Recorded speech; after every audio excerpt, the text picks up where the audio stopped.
అధ్యక్ష, వంశకృష్ణ గారు అడిగినట్టు ఒక సోషల్ ఎకో సిస్టమ్ అనేది చాలా చాలా అవసరం అధ్యక్ష. దాంట్లో ఎయిర్పోర్ట్ ఒక భాగం. భోగాపురం ఎయిర్పోర్ట్ విషయంలో చంద్రబాబు నాయుడు గారు ఇప్పటికీ చాలా స్పీడ్గా పనులన్నీ పరిగెత్తిస్తున్నారు అధ్యక్ష. అంతేకాకుండా భారతదేశంలోనే అతి పెద్ద కన్వెన్షన్ సెంటర్ కూడా ఏర్పాటు చేసే దిశగా మన ప్రభుత్వం పనిచేస్తున్న అధ్యక్ష. అది విశాఖపట్నానికి వస్తుంది అధ్యక్ష. అంతేకాకుండా ఎయిర్పోర్ట్స్ క్షమించాలి హోటల్స్ కూడా అధ్యక్ష.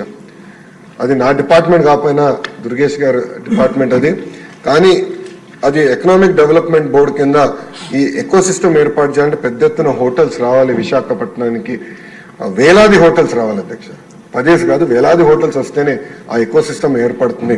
దానికి నిన్నే పాలసీ కూడా టూరిజం పాలసీ కింద టూరిజాన్ని ఇండస్ట్రీగా గుర్తించే విధంగా చంద్రబాబు నాయుడు గారి నాయకత్వంలో నిన్న కేబినెట్ కూడా ఆమోదం తెలిపింది అధ్యక్ష.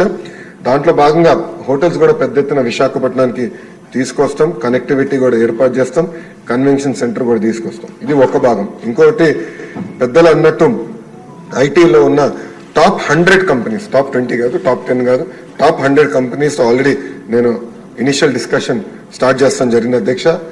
నేను అనుకుంటాం అది గ్యారంటీగా జయప్రదం అవుతుంది. వాళ్ళందరినీ విశాఖపట్నం తీసుకొచ్చే బాధ్యత నేను తీసుకుంటాను, మొదటిది.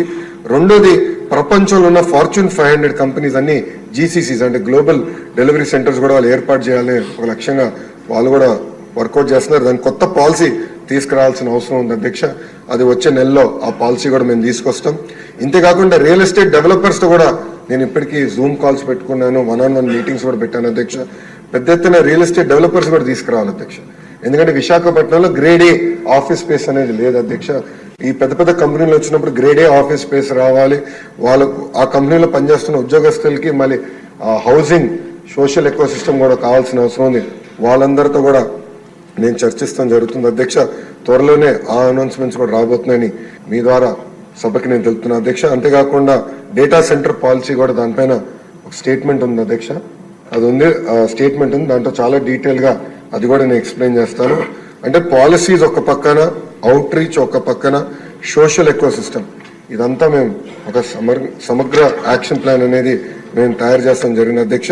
విష్ణు కుమార్ రాజు గారు, గంటా శ్రీనివాస్ గారు పెండింగ్ ఇన్సెంటివ్స్ గురించి చెప్పారు అధ్యక్ష. అధ్యక్ష, నేను బడ్జెట్ కోసం నేను వెయిట్ చేస్తా ఉన్నాను.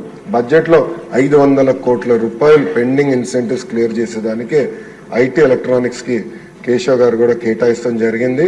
అది అసెంబ్లీ సెషన్లో అయిన తర్వాత తప్పనిసరిగా ఇన్సెంటివ్స్ అని ఆ కంపెనీస్కి అందించే బాధ్యత మేము తీసుకుంటాం అధ్యక్ష. దాంట్లో ఎలాంటి సందేహం లేదు.